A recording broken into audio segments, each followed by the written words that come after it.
Hello friends, नमस्कार। हमारे YouTube channel Shekhawati lecturer में मैं आप सभी का स्वागत करता हूं। मैं डॉक्टर रघुवीर सिंह मौर्य। चलिए आज की वीडियो की शुरुआत करते हैं। पहला क्वेश्चन है, अकबर ने राणा प्रताप को समझाने के लिए किसको प्रथम दूत के रूप में भेजा? अकबर ने राणा प्रताप को समझाने के लिए किसको प्रथम दूत के रूप में भेजा? ऑप्शन है राजा भारमल, जलाल खां, मान सिंह, भगवंत दास। दोस्तों इसका सही उत्तर है 2 नंबर का, जलाल खां। अकबर ने राणा प्रताप को समझाने के लिए जलाल खां को अपना प्रथम दूत बना करके भेजा था। अगला क्वेश्चन देखिए दोस्तों, अकबर द्वारा महाराणा प्रताप से बातचीत हेतु भेजे गए दूतों का सही क्रम छांटिए। ये जो 4 दूत भेजे थे महाराणा प्रताप को समझाने के लिए अकबर ने, इनको सही क्रम में बताना है। तो ऑप्शन देखिए, पहला है जलाल खां, मान सिंह, भगवंत दास और टोडरमल। दूसरा है मान सिंह, जलाल खां, टोडरमल, भगवंत दास। तीसरा है जलाल खां, टोडरमल, मान सिंह, भगवंत दास। चौथा है टोडरमल, जलाल खां, मान सिंह, भगवंत दास। तो दोस्तों इसका सही उत्तर है 1 नंबर का, जलाल खां, मान सिंह, भगवंत दास, टोडरमल। दोस्तों भगवान दास और भगवंत दास दोनों एक ही हैं, ठीक है। तो अकबर द्वारा महाराणा प्रताप को समझाने के लिए जो शिष्टमंडल भेजा गया था उसमें दूतों का सही क्रम क्या है? जलाल खां, उसके बाद मान सिंह, उसके बाद भगवंत दास और उसके बाद टोडरमल। अब देखिए दोस्तों, अकबर द्वारा महाराणा प्रताप को अधीनता में लाने हेतु भेजे गए शिष्टमंडल बातचीत करने के लिए, महाराणा प्रताप से बातचीत करने के लिए अकबर ने जो 4 दूत भेजे थे उनके नाम क्रमशः आपको याद करने की ट्रिक आपके सामने लिखी हुई है। इस ट्रिक को याद कर लो, जमा भट्ट, ये याद कर लो, जमा भट्ट। तो जैसे हो गया जलाल खां, मैं से हो गया मान सिंह, वैसे हो गया भगवंत दास और टैसे हो गया टोडरमल। तो जमा भट्ट, ये ट्रिक याद कर लो, एग्जाम में आपका उत्तर जो है वो गलत नहीं होगा। तो जलाल खां को जो है समझाने के लिए भेजा था अगस्त 1572 में, मान सिंह को भेजा था अप्रैल 1573 में, भगवंत दास कछवाहा को भेजा था अक्टूबर 1573 में और टोडरमल को भेजा था दिसंबर 1573 में। दोस्तों ये बहुत इंपॉर्टेंट टॉपिक है, इसमें से क्वेश्चन एग्जाम में बहुत बार पूछा जाता है। तो आपको ये चारों नाम भी याद रखने हैं, क्रमशः याद रखने, प्लस किस किस को किस किस वर्ष जो है समझाने के लिए भेजा गया था वो भी आपको याद रखना है। अगला क्वेश्चन देखिए, महाराणा प्रताप का साहित्यिक नाम है, महाराणा प्रताप का साहित्यिक नाम क्या है? ऑप्शन है पाथल, पिथल, किक्का या कुक्का। तो दोस्तों इसका सही उत्तर है फर्स्ट नंबर का, पाथल। महाराणा प्रताप का साहित्यिक नाम पाथल है। अगला क्वेश्चन देखिए, महाराणा प्रताप की जन्मस्थली है, महाराणा प्रताप की जन्मस्थली मतलब महाराणा प्रताप का जन्म इनमें से किस स्थान पर हुआ था? ऑप्शन है चित्तौड़, उदयपुर, हल्दीघाटी, कुंभलगढ़। तो इसका सही उत्तर है 4 नंबर का, कुंभलगढ़। महाराणा प्रताप की जन्मस्थली का नाम है कुंभलगढ़। नेक्स्ट क्वेश्चन देखिए, महाराणा प्रताप के बचपन का क्या नाम था? महाराणा प्रताप के बचपन का क्या नाम था? ऑप्शन है पाथल, किक्का, काका, पिथल। दोस्तों इसका सही उत्तर है 2 नंबर का, किक्का। महाराणा प्रताप के बचपन का नाम किक्का था। अब देखिए दोस्तों, महाराणा प्रताप के बारे में पूरी डिटेल देखिए। महाराणा प्रताप का जन्म 9 मई 1540 को कुंभलगढ़ के प्रसिद्ध बादल महल जूनी कचेरी में हुआ था। दोस्तों याद रखना, भले ही क्वेश्चन उसमें नहीं आए हुए हों, लेकिन अगर ये डिटेल आपकी अच्छी तरह याद है तो एग्जाम में कोई भी क्वेश्चन आए आप आराम से कर सकते हैं। तो महाराणा प्रताप का जन्म कब हुआ था? 9 मई 1540 को। कहाँ पर हुआ था? कुंभलगढ़ में। किस महल में हुआ था? कुंभलगढ़ में स्थित बादल महल में, और बादल महल के अंदर भी जूनी कचेरी के अंदर हुआ था, ठीक है। फिर देखिए, महाराणा प्रताप जयवंताबाई तथा राणा उदय सिंह का पुत्र था। याद रखना, महाराणा प्रताप की माता का नाम था जयवंताबाई और पिता का नाम था उदय सिंह। और जयवंताबाई कौन थी? पाली के अखेराज सोनगरा की पुत्री थी, ठीक है। फिर महाराणा प्रताप को बचपन में किक्का के नाम से संबोधित किया जाता था, जो स्थानीय भाषा में छोटे बच्चे का सूचक है। याद रखना, महाराणा प्रताप को बचपन में किस नाम से संबोधित किया जाता था? किक्का। और किक्का का स्थानीय भाषा में क्या अर्थ होता है? छोटा बच्चा। छोटे बच्चे को मतलब बोलने के लिए किक्का शब्द का इस्तेमाल स्थानीय भाषा में किया जाता है। फिर है महाराणा प्रताप का साहित्यिक नाम पाथल है। याद रखना, बहुत इंपॉर्टेंट क्वेश्चन है। महाराणा प्रताप का साहित्यिक नाम क्या है? पाथल, ठीक है। अगला क्वेश्चन देखिए, महाराणा उदय सिंह ने अपना युवराज किसे नियुक्त किया था? महाराणा उदय सिंह ने अपना युवराज किसे नियुक्त किया था? ऑप्शन है महाराणा प्रताप, जगमाल, राम सिंह, अखेराज। दोस्तों इसका सही उत्तर है सेकंड नंबर का जगमाल। दोस्तों महाराणा उदय सिंह ने अपना युवराज जगमाल को नियुक्त किया था। अगला क्वेश्चन देखिए, जब महाराणा प्रताप का विवाह हुआ उस समय उसकी आयु कितनी थी? जब महाराणा प्रताप का विवाह हुआ उस समय उसकी आयु कितने वर्ष थी? ऑप्शन देखिए 13 वर्ष, 15 वर्ष, 17 वर्ष या 19 वर्ष। तो दोस्तों इसका सही उत्तर है 17 वर्ष, यानी जब महाराणा प्रताप का विवाह हुआ था उस समय उनकी आयु थी 17 वर्ष। अब देखिए दोस्तों महाराणा प्रताप के बारे में और डिटेल देखिए। महाराणा प्रताप का विवाह है 17 वर्ष की आयु में रामरख पंवार की पुत्री अजबदे के साथ हुआ था, जिससे कुंवर अमर सिंह का जन्म हुआ था। दो चीजें याद रखनी है आपको, एक तो महाराणा प्रताप का जब विवाह हुआ उस समय उनकी उम्र कितने वर्ष थी? उत्तर होगा 17 वर्ष, ठीक है। फिर है महाराणा प्रताप की पत्नी का क्या नाम था? अजबदे, ठीक है, और उनसे कुंवर अमर सिंह का जन्म हुआ था।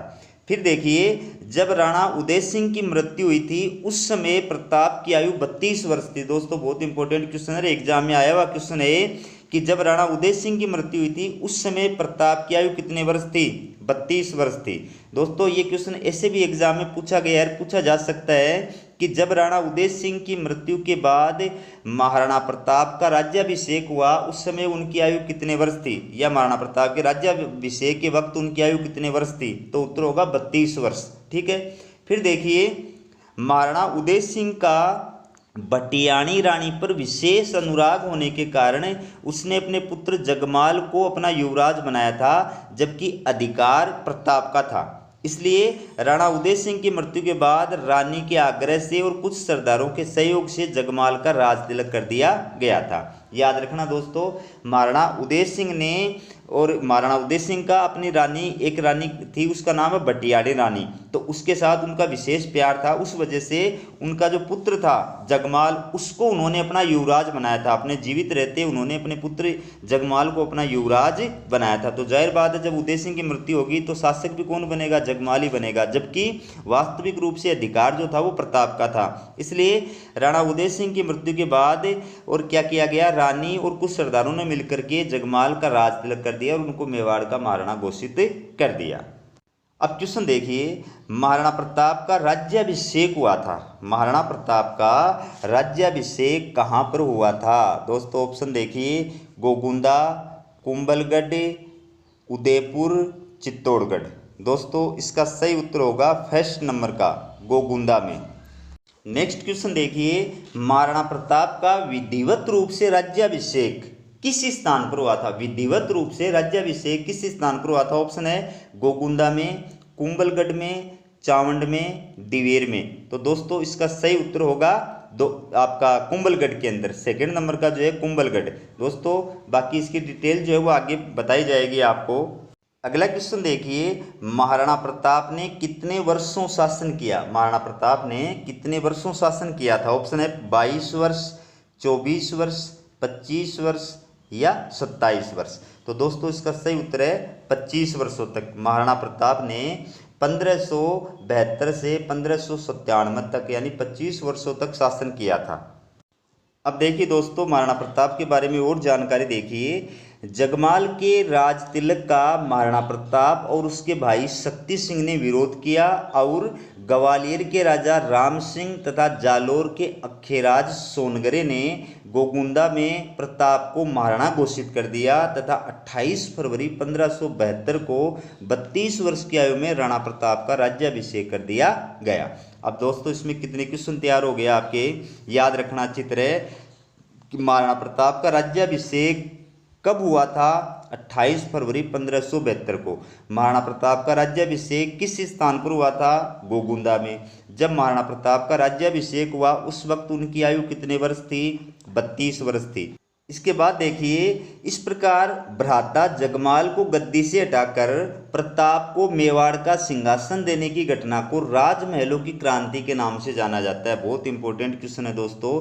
राजमहलों की क्रांति का संबंध किससे है? तो मेवाड़ से है, महाराणा प्रताप से है, ठीक है। ये कब हुई थी? 1572 में हुई थी। इसमें क्या हुआ था? इसमें जो महाराणा प्रताप का भाई था जगमाल, जिसको युवराज घोषित किया गया था, और उस राणा उदय सिंह की मृत्यु के बाद में जिसको मेवाड़ का शासक बना दिया गया था, उसको क्या किया था, गद्दी से हटा दिया गया था और उसके स्थान पर महाराणा प्रताप को मेवाड़ का सिंहासन प्रदान कर दिया गया था। तो ये जो घटना हुई थी इसको बोलते हैं राजमहलों की क्रांति। ठीक है, फिर देखिए महाराणा प्रताप का राज्याभिषेक कुल 2 बार हुआ था। बहुत इंपॉर्टेंट क्वेश्चन है दोस्तों, बहुत इंपॉर्टेंट जानकारी है। महाराणा प्रताप का राज्याभिषेक कितनी बार हुआ था? 2 बार हुआ था। कहाँ कहाँ हुआ था? देखिए, पहला हुआ था गोगुंदा में और दूसरा हुआ था कुंभलगढ़ में विधिवत रूप से।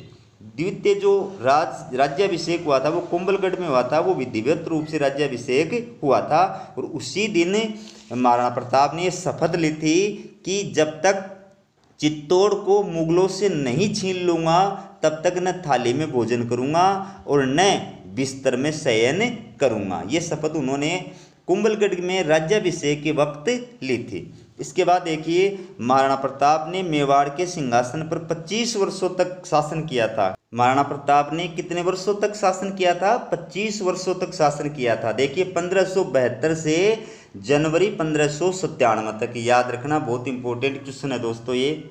अगला क्वेश्चन देखिए, हल्दी घाटी का युद्ध कब हुआ था? हल्दी घाटी का युद्ध कब हुआ था? ऑप्शन है 1540 में, 1572 में, 1576 में या 1582 में। तो इसका सही उत्तर है 3 नंबर का 1576 में। अगला क्वेश्चन देखिए, हल्दी घाटी युद्ध के पीछे अकबर का मुख्य उद्देश्य था।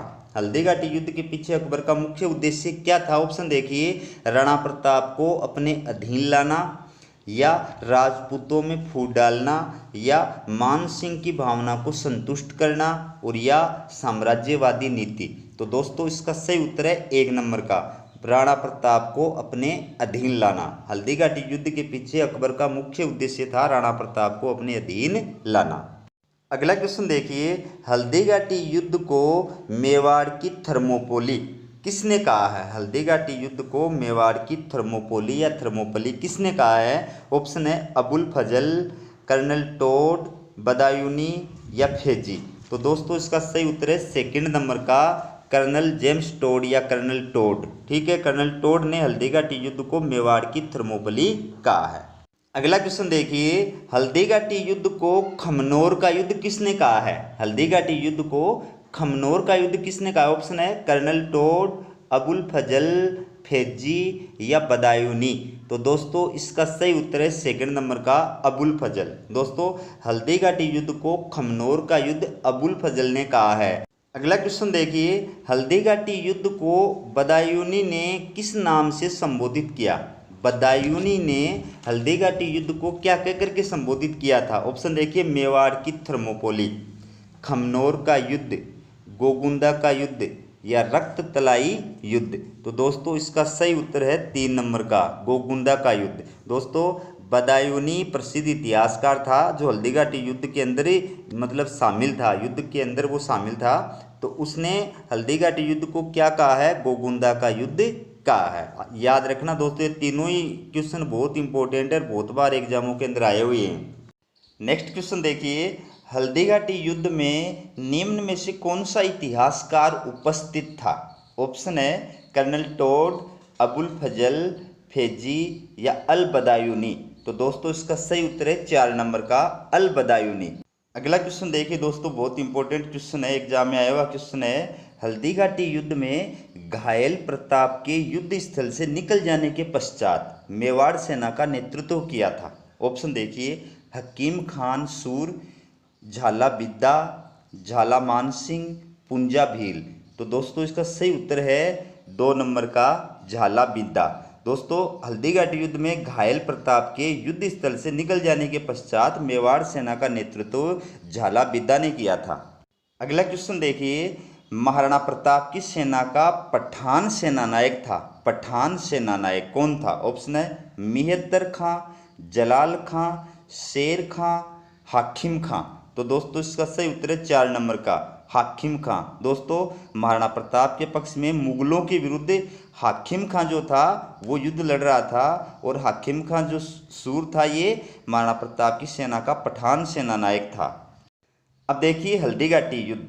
देखिए, हल्दी घाटी नामक स्थान राजसमंद जिले में स्थित है। याद रखना, बहुत इंपॉर्टेंट जानकारी है। हल्दी घाटी नामक स्थान किस जिले में स्थित है? राजसमंद जिले में। फिर देखिए, हल्दी घाटी का युद्ध 21 जून 1576 को मुगल सम्राट अकबर और महाराणा प्रताप के मध्य हुआ था। इसमें अकबर की सेना का नेतृत्व कुंवर मान सिंह ने किया और राणा प्रताप की सेना ओर से पठान हकीम का सूर सेना नायक थे।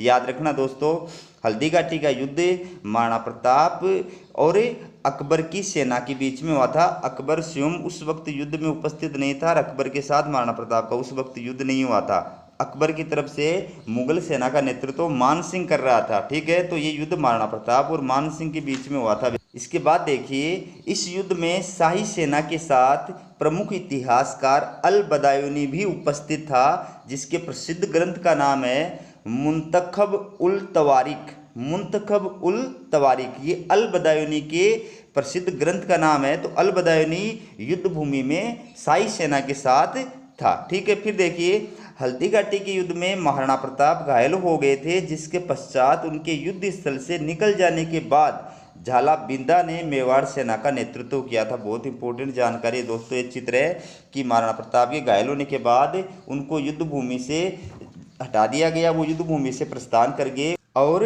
उनका चंवर और छत्र जो है वो पूर्व सादरी के झाला बिद्दा द्वारा स्वयं धारण करके और फिर युद्ध भूमि में मेवाड़ सेना का नेतृत्व किया गया। तो मुगल सेना जो थी वो उनको ही महाराणा समझ गई और उनसे युद्ध करने लगी। अब देखिए दोस्तों, क्वेश्चन देखिए, हल्दी घाटी के युद्ध में मुगलों और महाराणा के सैनिकों के साथ साथ दोनों पक्षों के जिन हाथियों ने बहुत वीरता दिखाई थी उनके नाम थे। ऑप्शन है चेतक, गजाला, नीला, गज सिंह, या लूणा, राम प्रसाद, गजमुक्त, गजराज, या सोम, समीर, अक्षयराज, दीन, या शक्ति, राम प्रताप, सुमेरु, सोनू। तो दोस्तों इसका सही उत्तर होगा सेकंड नंबर का, लूणा, राम प्रसाद, गजमुक्त, गजराज। ये चारों हाथियों के नाम हैं जिन्होंने हल्दी घाटी युद्ध में और दोनों पक्षों की तरफ से युद्ध के अंदर वीरता दिखाई थी।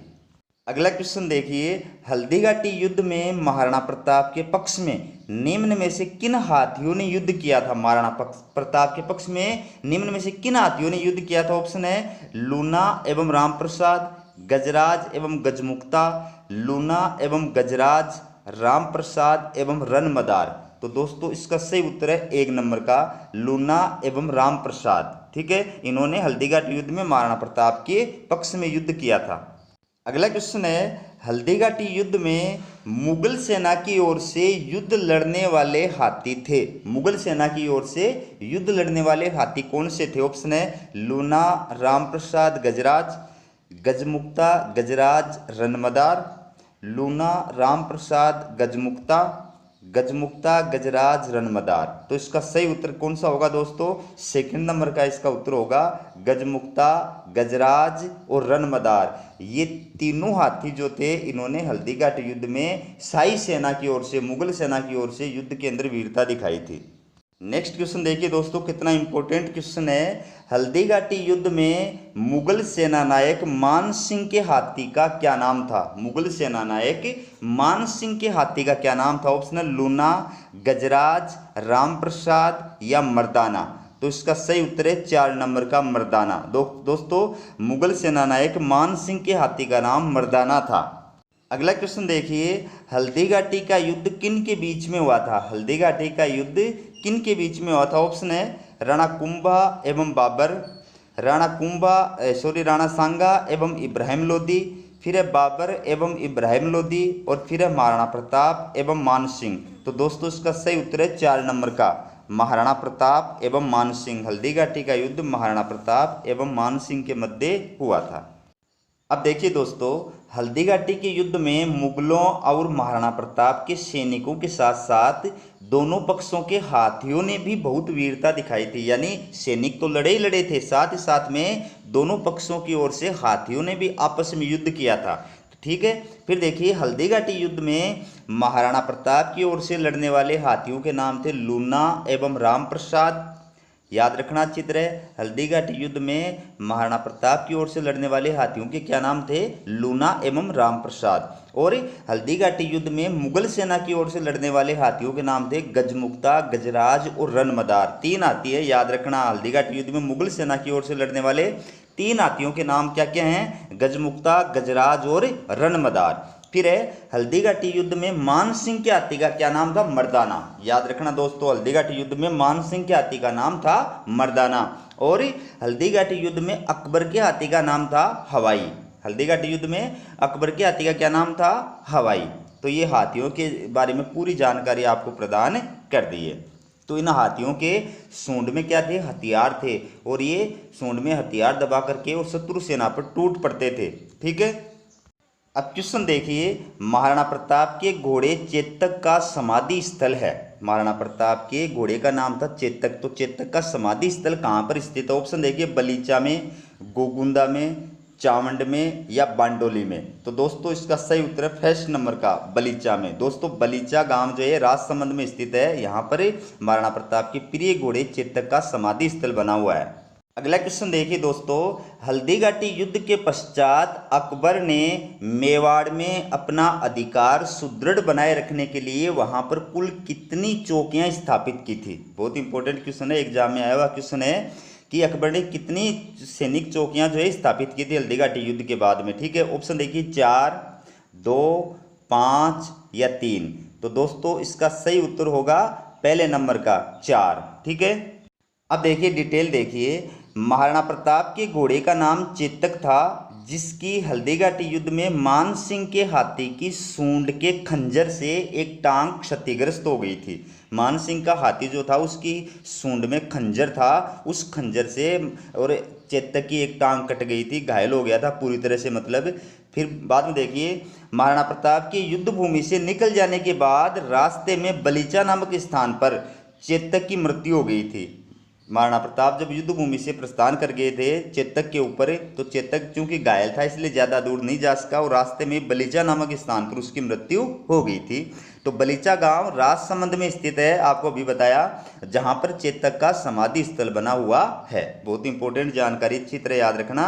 बलीचा राजसमंद में स्थित है और महाराणा प्रताप के प्रिय घोड़े चेतक का समाधि स्थल बलीचा यानी राजसमंद के अंदर स्थित है। फिर है हल्दीघाटी युद्ध के पश्चात अकबर ने मेवाड़ में अपना अधिकार सुदृढ़ बनाए रखने के लिए वहां पर कुल 4 चौकियां स्थापित की थी। बहुत इंपॉर्टेंट जानकारी है।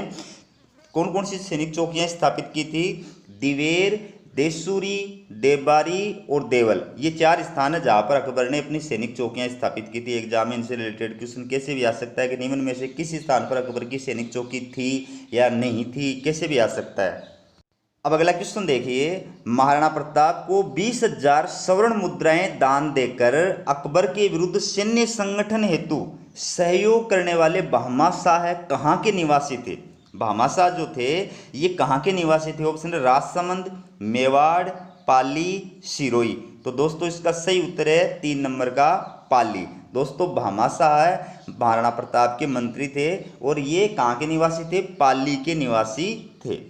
अगला क्वेश्चन देखिए दोस्तों, भामाशाह को मेवाड़ का कर्ण कहकर संबोधित किया है। भामाशाह को मेवाड़ का कर्ण किसने कहा है? ऑप्शन है colonel James Tod, Rao Chandra Sen, Mohnot Nancy, Abul फजल। तो इसका सही उत्तर है 1 नंबर का कर्नल जेम्स टोड। दोस्तों कर्नल जेम्स टोड ने भामाशाह को मेवाड़ का कर्ण कहकर के संबोधित किया है। अब देखिए इसकी डिटेल देखिए, भामाशाह महाराणा प्रताप के मंत्री थे जो कि पाली के निवासी थे। याद रखना अच्छी तरह, भामाशाह महाराणा प्रताप के मंत्री थे जो कि पाली के निवासी थे। फिर है हल्दीघाटी युद्ध के पश्चात जब महाराणा प्रताप के पास सैन्य संगठन के लिए धन का अभाव हो गया था, उस समय भामाशाह ने 20,000 स्वर्ण मुद्राएं दान देकर अकबर के विरुद्ध सैन्य संगठन हेतु महाराणा प्रताप का सहयोग किया था। बहुत इंपॉर्टेंट जानकारी, चित्र याद रखना, ठीक है ना। फिर है भामाशाह के इस कार्य के कारण उसे मेवाड़ का उद्धारक तथा मेवाड़ का दानवीर आदि नामों से संबोधित किया जाता है। याद रखना है, कितने क्वेश्चन बन गए, 2 क्वेश्चन बन गए। मेवाड़ का उद्धारक किसको कहा जाता है? भामाशाह को। मेवाड़ का दानवीर किसको कहा जाता है? भामाशाह को। फिर अगला देखिए, कर्नल जेम्स टोड ने भामाशाह को मेवाड़ का कर्ण कहा है। याद रखना दोस्तों, मेवाड़ का कर्ण जो है किसने कहा है? कर्नल जेम्स टोड ने। ठीक है, किसको? भामाशाह को। अगला क्वेश्चन देखिए, महाराणा प्रताप के समय अकबर ने शाहबाज खां को कितनी बार मेवाड़ पर आक्रमण करने के लिए भेजा था? महाराणा प्रताप के समय अकबर ने शाहबाज खां को कितनी बार मेवाड़ पर आक्रमण करने के लिए भेजा था? ऑप्शन है 2 बार, 3 बार, 4 बार या 1 बार। तो इसका सही उत्तर है सेकंड नंबर का, 2 बार। शाहबाज खां कितनी बार मेवाड़ पर आक्रमण करने के लिए आए थे? 3 बार आए थे महाराणा प्रताप के समय। अगला क्वेश्चन देखिए दोस्तों, बहुत इंपॉर्टेंट क्वेश्चन है। मेवाड़ के इतिहास में एक बार वह अवसर कब आया जब कुंभलगढ़ पर किसी विदेशी का अधिकार हुआ था? ऑप्शन देखिए, अप्रैल 1578, अक्टूबर 1582, अक्टूबर 1576 या अक्टूबर 1577। तो दोस्तों इसका सही उत्तर होगा फर्स्ट नंबर का, अप्रैल 1578 में। अगला क्वेश्चन देखिए, हल्दी घाटी युद्ध के पश्चात महाराणा प्रताप ने अपनी नई राजधानी किसे बनाया था? हल्दी घाटी युद्ध के पश्चात महाराणा प्रताप ने अपनी नई राजधानी किसे बनाया था? ऑप्शन है चावंड, कुंभलगढ़, उदयपुर, गोगुंडा। तो दोस्तों इसका सही उत्तर है 2 नंबर का, कुंभलगढ़। हल्दी घाटी युद्ध के पश्चात महाराणा प्रताप ने कुंभलगढ़ को अपनी नई राजधानी बनाया था, अपना नया केंद्र बनाया था। अब डिटेल देखिए दोस्तों, हल्दी घाटी युद्ध के पश्चात मुगल सम्राट अकबर ने महाराणा प्रताप को पकड़ने के लिए शाहबाज खां के नेतृत्व में 3 बार आक्रमण करने के लिए सेना भेजी थी। दोस्तों याद रखना, हल्दी घाटी युद्ध के पश्चात अकबर द्वारा महाराणा प्रताप को पकड़ने के लिए शाहबाज खां के नेतृत्व में 3 बार सेना भेजी गई थी। ठीक है, अब तीनों आक्रमण कब कब हुए थे? पहला है, हल्दी घाटी युद्ध के बाद राणा प्रताप ने कुंभलगढ़ को अपना केंद्र राजधानी बनाकर मुगल स्थानों पर आक्रमण करना शुरू कर दिया था। शाहबाज खां के नेतृत्व में शाही सेना ने 15 अक्टूबर 1577 को कुंभलगढ़ दुर्ग पर आक्रमण किया और 3 अप्रैल 1578 को कुंभलगढ़ पर अधिकार कर लिया। दोस्तों कितनी जानकारियां प्रदान की गई है कि हल्दी घाटी युद्ध के बाद महाराणा प्रताप ने अपना नया केंद्र या अपनी नई राजधानी कहां पर बनाई थी? तो उत्तर होगा कुंभलगढ़ में। ठीक है, फिर है शाहबाज खान ने पहला आक्रमण कब किया था? 15 अक्टूबर 1577 को। कहां पर? कुंभलगढ़ दुर्ग पर। और फिर कुंभलगढ़ दुर्ग के इतिहास में पहली बार ऐसा कब अवसर आया था? जब कुंभलगढ़ पर किसी विदेशी का अधिकार हुआ था। तो यह अवसर आया था 3 अप्रैल 1578। 3 अप्रैल 1578 को कुंभलगढ़ दुर्ग पर शाहबाज खान का अधिकार हो गया था। ठीक है, फिर दूसरा जो सैन्य अभियान था शाहबाज खां के नेतृत्व में कुंभलगढ़ पर, वो था 15 दिसंबर 1578 में। और तीसरा सैन्य अभियान था 15 नवंबर 1579 को। इस प्रकार से 3 बार आक्रमण किए गए थे शाहबाज खां के नेतृत्व में मुगल सेना के द्वारा महाराणा प्रताप के ऊपर। ठीक है, अब क्वेश्चन देखिए, दिवेर युद्ध कब हुआ था? दिवेर युद्ध कब हुआ था? ऑप्शन है 1576 में, 1578 में, 1580 में या 1582 में। तो इसका सही उत्तर है 4 नंबर का, 1582 में। दोस्तों दिवेर युद्ध 1582 में हुआ था। अगला क्वेश्चन देखिए, दिवेर युद्ध को मेवाड़ का मैराथन किसने कहा है? दिवेर युद्ध को मेवाड़ का मैराथन किसने कहा? ऑप्शन है कर्नल जेम्स टोड, बदायूनी, फेजी या अबुल फजल। तो दोस्तों इसका सही उत्तर होगा 1 नंबर का, कर्नल जेम्स टोड। दोस्तों कर्नल जेम्स टोड ने दिवेर के युद्ध 1582 को मेवाड़ का मैराथन कहा है। अगला क्वेश्चन देखिए, किस युद्ध को इतिहास में महाराणा प्रताप की विजयों का पुनः श्री गणेश माना जाता है? बहुत इंपॉर्टेंट क्वेश्चन एग्जाम में आया हुआ क्वेश्चन है। किस युद्ध को इतिहास में राणा प्रताप की विजयों का पुनः श्री गणेश माना जाता है? ऑप्शन है हल्दी घाटी युद्ध, कुंभलगढ़ युद्ध, दिवेर युद्ध या गोगुंदा युद्ध। तो दोस्तों इसका सही उत्तर होगा दिवेर का युद्ध। 3 नंबर का ऑप्शन इसका सही उत्तर है। अब देखिए दोस्तों दिवेर युद्ध की डिटेल देखिए। दिवेर नामक स्थान राजसमंद जिले में स्थित है। याद रखना, दिवेर नामक स्थान किस जिले में स्थित है? राजसमंद जिले में स्थित है। फिर है दिवेर का युद्ध अक्टूबर 1582 में महाराणा प्रताप और मुगल सेना के सूबेदार शेरीमा सुल्तान खां के मध्य हुआ था। बहुत इंपॉर्टेंट बात है, दिवेर का युद्ध कब हुआ था? अक्टूबर 1582 में। किन के मध्य? मुगल सेना के सूबेदार मेरीमा सुल्तान खान और महाराणा प्रताप के मध्य। ठीक है, इस युद्ध में मुगल सेना की पराजय हुई थी और महाराणा प्रताप को शानदार विजय प्राप्त हुई थी, जिसके कारण उनकी ख्याति चारों ओर फैल गई थी। इसीलिए दिवेर युद्ध को इतिहास में राणा प्रताप की विजयों का पुनः श्री गणेश माना जाता है। याद रखना, दिवेर युद्ध इतना महत्वपूर्ण था कि इसके बाद में एक बार पुनः जो है महाराणा प्रताप की ख्याति विजेता के रूप में फैल गई थी। इसके बाद देखिए, कर्नल जेम्स टोड ने दिवेर युद्ध को प्रताप के गौरव का प्रतीक और मेवाड़ का मैराथन कहा है। दो बातें हैं, प्रताप के गौरव का प्रतीक किस युद्ध को कहा है? दिवेर युद्ध को। किसने कहा है? कर्नल जेम्स टोड ने। ठीक है, दूसरा है मेवाड़ का मैराथन किस युद्ध को कहा जाता है? दिवेर युद्ध को। या दिवेर युद्ध को मेवाड़ का मैराथन किसने कहा है? कर्नल जेम्स टोड ने। ठीक है, अब क्वेश्चन देखिए दोस्तों, दिवेर का युद्ध 1582 के पश्चात महाराणा प्रताप की नई राजधानी थी। ऑप्शन है कुंभलगढ़, गोगुंदा, चावंड या उदयपुर। तो इसका सही उत्तर होगा 3 नंबर का चावंड। दोस्तों यहाँ पर 2 क्वेश्चन है, इनमें आपको कंफ्यूज नहीं होना है। एक तो है हल्दीघाटी युद्ध के पश्चात महाराणा प्रताप ने अपना नया केंद्र, नई राजधानी किसको बनाया था? तब तो उत्तर आएगा कुंभलगढ़ को। अगर दिवेर युद्ध के पश्चात पूछा जाए कि दिवेर युद्ध के पश्चात महाराणा प्रताप ने अपना नया केंद्र, नई राजधानी किसको बनाया, तब आएगा चावंड को। ठीक है, अगला क्वेश्चन देखिए, महाराणा प्रताप ने चावंड को अपनी नई राजधानी कब बनाया था? चावंड को अपनी नई राजधानी कब बनाया था? ऑप्शन देखिए, 1580 में, 1582 में, 1584 में या 1585 में। तो दोस्तों इसका सही उत्तर होगा 4 नंबर का 1585 में। महाराणा प्रताप ने चावंड को अपनी नई राजधानी 1585 में बनाया था। नेक्स्ट क्वेश्चन देखिए, महाराणा प्रताप की संकटकालीन राजधानी थी। महाराणा प्रताप की संकटकालीन राजधानी का क्या नाम था? ऑप्शन है कुंभलगढ़, उदयपुर, चावंड या गोगुंदा। तो दोस्तों इसका सही उत्तर है 3 नंबर का चावंड। महाराणा प्रताप की संकटकालीन राजधानी का नाम था चावंड। अगला क्वेश्चन देखिए, चामुंडा माता मंदिर का निर्माण करवाया था। चामुंडा माता मंदिर का निर्माण किसने करवाया था? ऑप्शन है सांगा ने, कुंभा ने, उदय सिंह ने या प्रताप ने। तो इसका सही उत्तर है 4 नंबर का प्रताप ने। दोस्तों महाराणा प्रताप ने चावंड में चामुंडा माता मंदिर का निर्माण करवाया था। नेक्स्ट क्वेश्चन देखिए, महाराणा प्रताप की मृत्यु कब हुई थी? महाराणा प्रताप की मृत्यु कब हुई थी? ऑप्शन है 1580 में, 1582 में, 1585 में या 1597 में। तो दोस्तों इसका सही उत्तर होगा 4 नंबर का 1597 में।